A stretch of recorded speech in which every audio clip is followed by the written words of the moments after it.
Hello, welcome back to More Fun Fixing It. I've been on a bit of a road trip today and I've been to see my friend Paul Universal Retro Boss, and what I was doing there was taking back some of the machines that I repaired for him, and I was fixing his arcade cabinet, his Outrun arcade cabinet, and I was also picking up some more machines to repair. So today I thought I would slot in an extra video, which is going to be a triage video. There might be more than one of these. I'm not sure. It depends how well things go. I might get through all of them in one video. I might have to split it into a couple of videos. I'll show you what we've got to deal with first. It's all of this stuff. It's quite heavy. I'm putting it down. 2 bread bins. I've got a couple of tape decks to have a look at as well at some point, but I'm not going to be doing those in the triage video. These are going to be, if they are going to be videos, they'll be separate. +3 here, which is working. It looks like the disk drive is not functional though. That's just going to be disk drive restoration, refurbishment and clean, and just replace the belt. It's nothing too exciting. It might be a video, we'll see. This one is another +3, but this one has flashing red and blue black screen. Disk drive is untested. The disk drive will be non-functional because the belts just all completely disintegrate in these. That's just a fact of life. But that is a repair, so that one's in the maybe pile. I have a 48K Spectrum which works but doesn't run any program or load. So that's quite interesting. It's in really nice condition as well, really nice condition. Barely any wear on it at all. And it's going to be an issue 3. Oh no, maybe not. No, it's an issue 2. I can't see a heatsink, so it's an issue 2. And we have this one, which is a flashy screen issue 3. It's written the issue on it, and it's got the microchip 56 Waterloo Road, Fremantle, Southampton, SRR 1380/5. Accepted on the 29th of the 10th, 1986. But yeah, flashy screen, something bad. We've got a black and white flashy screen on a toast rack. So that's fun. And we've got another toast rack, which is just dead. That's probably, I'm going to guess that that's a black screen on that one. It's got a warranty sticker here as well. Warranty void if damaged. So you can remove it, but it's going to be void if you damage it.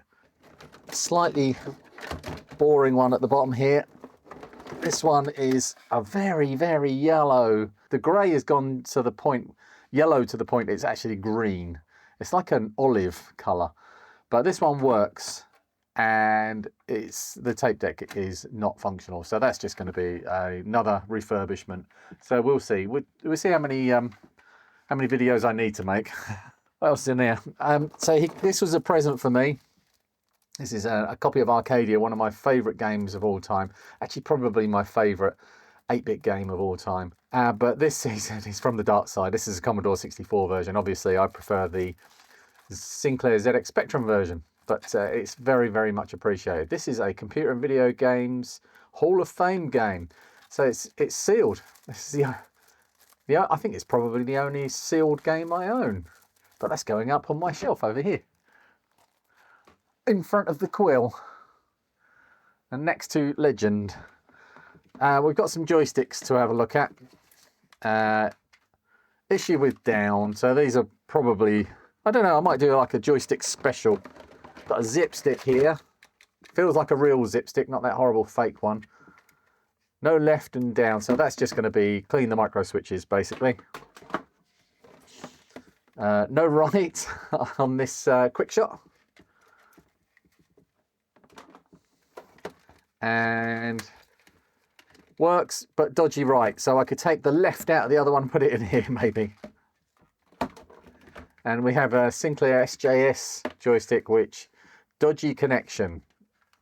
And there's a good reason for that. The cable right there has split, and it's probably broken the wires inside.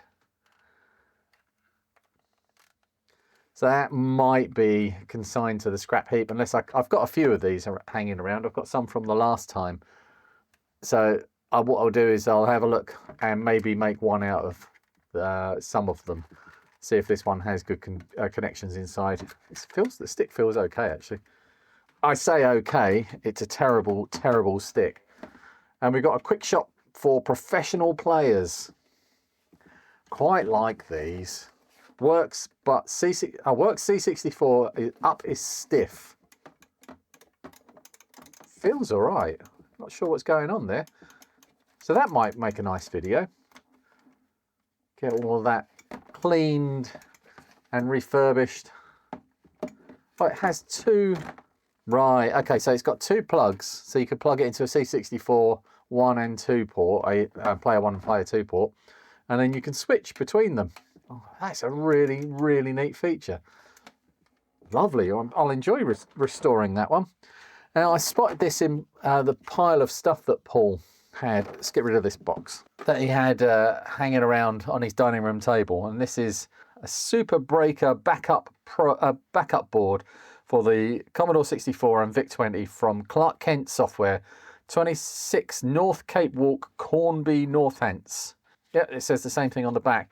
And just peeking down inside under this label here, there's a chip on the board there. I can't see what's under this bit here. It feels like there's nothing too exciting going on that bit. But that's quite nice. I don't know what it does. Super Breaker backup board. So you plug this into your C64 into the tape port. You plug another you plug another tape deck into this port, and one into this port, and you load it on this one and then save it on that one. I'm wondering if there's some software that you need to use along with this. Quite interesting. The connections, this is a single-sided board, so it's only connected on this side, so they're floating around on the back side. Yeah, sweet. That's really nice. Also, I wonder if this has got something to do with it as well, because this was with it. I don't know if this came with it, but that looks like a serial port to me. I can check that. Oh, maybe it's not. No, it's not a serial port. What is that? That'll be audio out. Did I show you this bit? There we go. There's the plug, if I didn't show it to you a minute ago.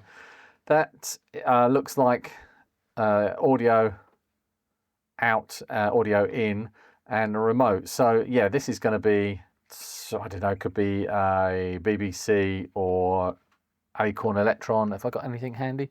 There's a BBC Master there, but it's got things on it. But I'll investigate that. That could be quite handy to have. But yeah, this is also going up on the shelf over here. I like this sort of thing. In fact, it's in front of a freeze frame new Mark II version. The ultimate transfer utility, tape to tape, disc to disc, tape to disc, or disc to tape.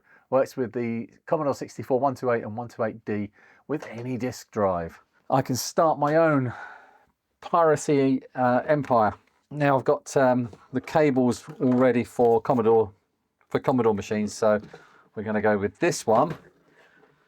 I didn't show you the Commodores. So we've got this one, which is grubby, #1, broken key, broken post, no RF output. So it's going to be a black screen probably. It's got some broken keys on it. I have spare keys thanks to CRG Glenn. And then we have this one, which again has some, oh, let's get that off of there. It's got horrible tape on it. It's got a broken key post here, but that key looks okay, so we'll fix that. But it says rubbish on screen, something power, and there's another key here. So actually we'll put both of those under there.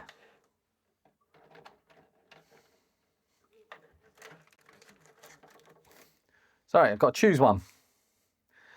I like this one. Let's open it up and have a look inside. There's only one screw.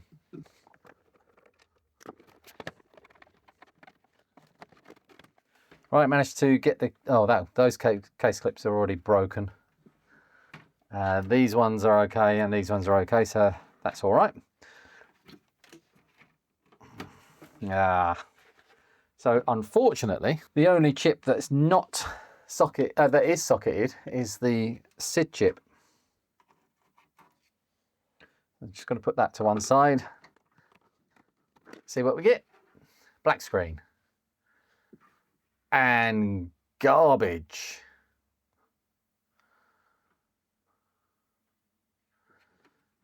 Anything getting hot? PLA is getting warm. Well, let's do our normal checks. Stick in Diagnostics. I'm going to start with Des Test Switch, which is running. Oh, it's not happy though. It's really not happy, but it is running. See, the border is showing that there are there's activity there. So the program, the Diagnostics, is running, and it should give us some feedback once it's finished the tests.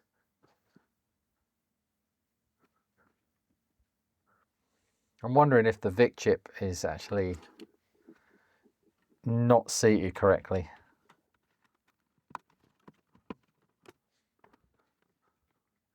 I don't think anything's running now.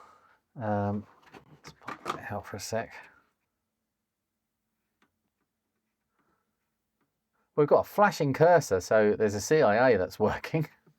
And my best guess is the PLA, which is not socketed. But I'm going to just, before I do anything else, put another Diagnostics in. See what that says. It's nice having a range of these now. This is dead test. Yeah, so that's just that's running but with corrupted screens. This is that's the no RAM check, the Diagnostics. Well, this one's a tricky one. Main problem we've got is all the chips are soldered directly to the board. And the second problem is that Diagnostics is not helping us, but let's just check voltages before I go any further, because that's caught me out before. Right, so over here I get 4.96, which is good, and 10.5, which is fine. So I'm going to just mark this one up as a mystery. If you've got a good idea of what you think is wrong with this, then leave it in the comments. We're going to call this, so we're going to call this grubby number 2. It's not grubby, but yeah, that's as far as I'm going to go with this one. So I'm calling this one grubby number 2. Mystery. Brackets PLA.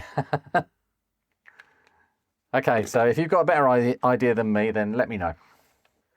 Okay, here we go, grubby number 1. Oh, what's going on with this key here? Something's broken there. There's another key here. Yeah, they're both fine. I just need to get new key posts for those.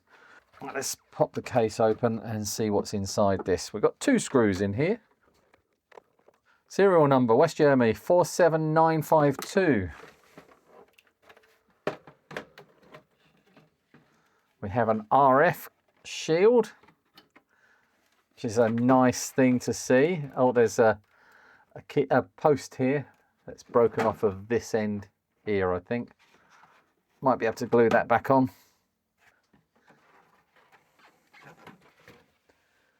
And everything is soldered to the board. Let's get this SID out, which is hanging half out of its socket on one side, so that's not a good thing. I can't see anything horribly wrong. I think the fuse is blown. Fuse is blown.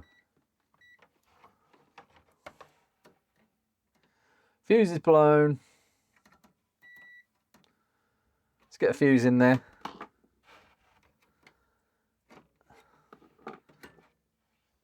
Okay, this will probably fix it, but you never know. See, the fuse actually take up the slack then.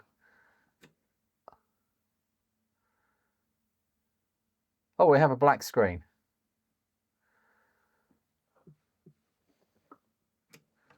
Is the fuse still intact? Fuse is good. All right, so voltage. We have no voltage. Yes, we do.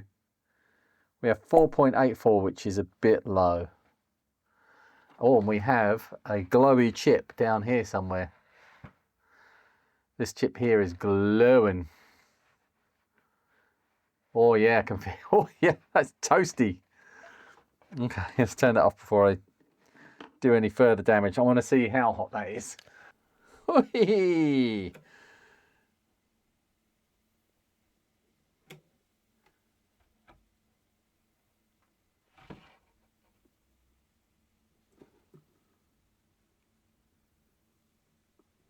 What on earth is that noise?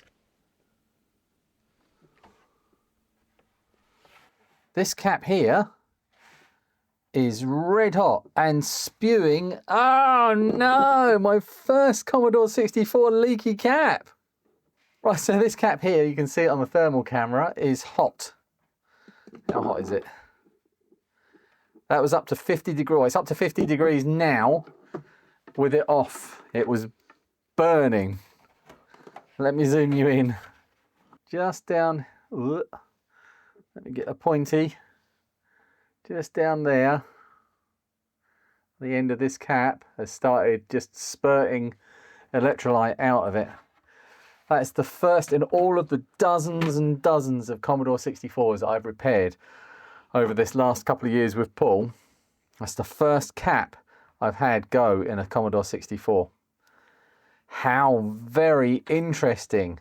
Now, is it the cap that's gone, or is it that the cap doesn't like that this chip down here is basically on fire? Very good. So the fuse did its job. It blew because something, I mean, this cap has probably gone short. Well, this one will be a fun one to fix. Hopefully the voltages have not been sent to the wrong places and this SID chip is going to be okay, but I will pop it back in here for now. I will take it back out before I fix it, but we know where we are with this one now. That one's fun. Right, so I've chopped the cap out just in case it wants to leak disgustingness over the board, and I've put the SID chip back in. This one is going to be a fun repair. Looks like the fuse is still okay, and the U23 is bad. There could be other things, but yep, that's going to be a future repair video. U23 bad, leaking cap. All right, okay, so that's the Commodore 64s out of the way. There are only two of them, and I'm going to do these two 48Ks in this video, and then I'll move on to the other ones in another video. Okay, so let's try this issue. I think issue 2 works, but doesn't run any program. Oh yeah, I still need to open it. Let's have a look and see what's inside here.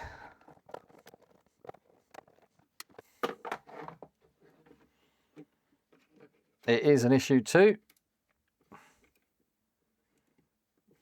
It looks like the original membrane, which has come out and looks intact.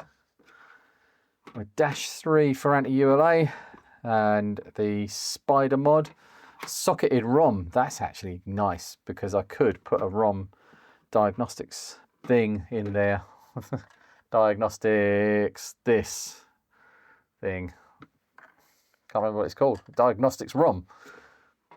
Everything looks in good condition. Only other chip socketed is the ULA. It looks very shiny in here. The variable resistors look nice and shiny, so I'm hopeful for this one. It looks like it might have been composite modded. Yeah, it has. Somebody's been in here before me. I'm just going to take the board out and have a look on the other side. It's a simple composite mod because they haven't put a capacitor in. They've just connected up the video source directly, which is fine. It does work.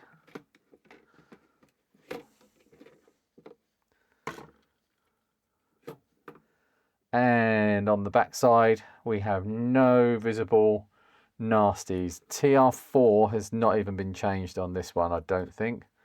It's a little bit of corrosion down this edge here. Nothing terrible. Let's plug it in. 800 milliamps. And it's working. It's a terrible picture, but it is working. So let's put in some diagnostics. I suspect some RAM has just gone bad in this.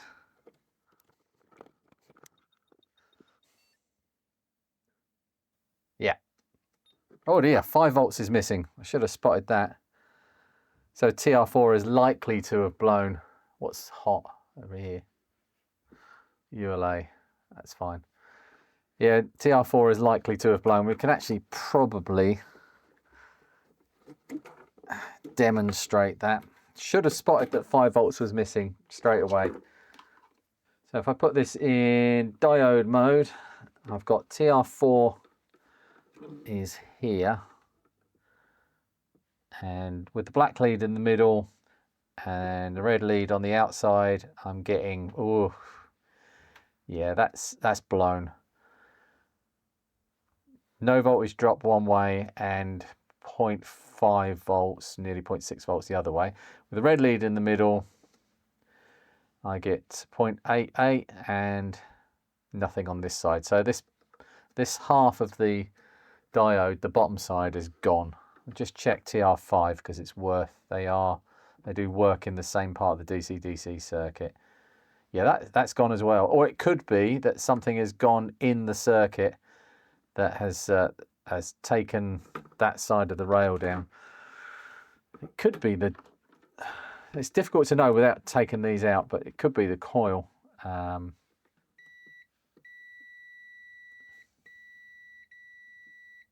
There's a dead short across the coil.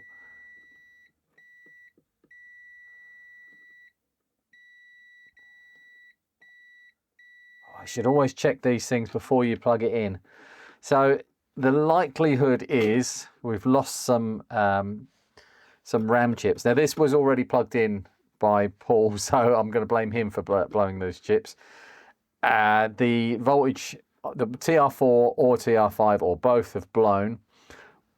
Well, we've got work to do on this one. It's worth doing because it's a nice board.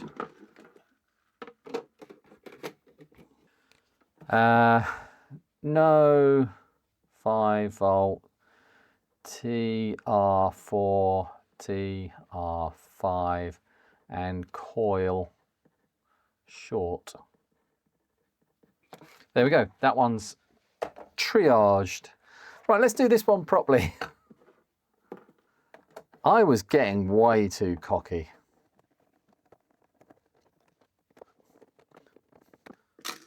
So this is an issue 3, apparently. It is. Again with an original membrane that looks intact. It might be okay. Case is in goodish condition. Oh yes. Well, this is a treat. And an unusual one as well. I think this has been worked on. Although it hasn't got a composite mod. Let's get it out of the case and do the proper checks. Because you should always do the proper checks before you switch these things on.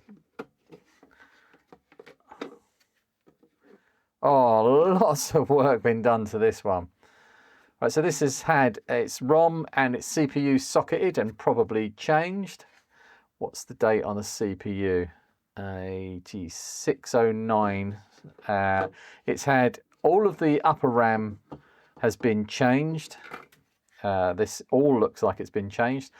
All of the lower RAM has been changed, except for one chip that's still the original. And it's got a -6 ULA, which is probably dead. Right, so where do we start? Resistance checks first. Let's check resistance on the voltage regulator. On the output side, that's okay, as long as it's not a dead short. That's all we're looking for here. And the input side, all fine. And let's check to the 3 rails, the 12, -5 and 5 volt rails on the lower RAM. Mega ohms.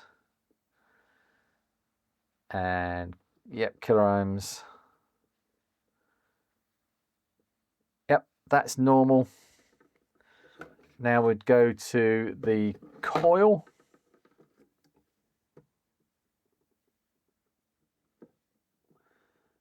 Was just some capacitance built up that should be short that way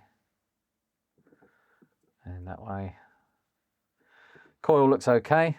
So TR4 on and TR5 are next to each other down here on an issue 3. Let's zoom you in a little bit. Right, so diode check on TR4 first. Black lead in the middle.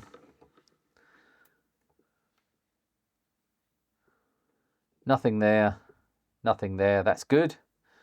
And this way, 6 and 6. That TR4 is behaving normally. So black lead in the middle of TR5. We got 0.7 that way and 0.7 that way, and we should get voltage one way and not the other way on TR5. So not that way and 1.1 that way. That's 1.2 that way. They're acting normally. So I can switch this one on. I do need to plug in my Super Henry video lead because it hasn't got composite mod. And some power. Let's see what we get. Okay. Well, the CPU's running because we get a border. We get a white border and a black screen. That's failing on a RAM, on the RAM test part of the boot up. That black screen is when it's testing the memory. Right, what does this do? So we've got no 5 volt rail. Just notice down here, no 5 volt rail. What I'll do when I come to repair this one, well, I'm not sure. I'll probably pop TR4 and TR5 out anyway, test them out of the board. Looking at TR5, that's a really weird package, that one. Like a grey one. See that? I've got a choice here. I could just pop all of these chips out to keep them safe, like the ULA, and all of the lower RAM are the ones that are in danger. And this one's likely to have expired. If all of these other ones had died, although it does look 8325, no, these are later. They've all been replaced apart from this one. So this one, if they've all the other ones have gone, this one's likely to have gone as well. These aren't in any danger from the 5 volt rail missing, but these are because it's got 12 volts, -5 volts and 5 volts. If one of them's missing, there's an imbalance and they tend to pop. So I think that I could just pop all of these chips out, switch it on and track down where the 5 volts is missing. But yep, that one's triaged. No 5 volts. That's all I'm going to do for this video. We've still got 2 toast racks and a +3 that are faulty down there, and some tape decks that need servicing and disk drives that need servicing. But that's all I'm going to do for this one. We've got some repairs to do as well, and I'm looking forward to there's a few of these that look quite interesting. You might have noticed that this second channel is a bit more busy than the main channel. The main channel is having slightly different videos. It's a bit of an experiment to see how things go, but the plan at the moment is to release at least 1 repair video per week on the second channel, on the Fixing It channel, plus a podcast video on Sunday lunchtime, plus extra videos. So this triage video will go out as soon as it's ready, really, on the Fixing It channel. And that's how it's going to go from now on. So the extra things where I'm doing things like reviews and unboxing and triage and all the other bits and pieces will all just come out interspersed amongst all of the other videos. But the repair videos will be usually on a Wednesday, and the Wednesday or Thursday, I'm not sure exactly the date yet, but the podcast videos will be Sunday lunchtime every week. And I've got quite a few guests lined up already. Lots of people have already agreed to come on the show, and I'm quite excited about doing that because it's a really good thing. It's good for me, and I quite like the format. But that's it for now. I'll see you soon. Thank you for watching. Bye.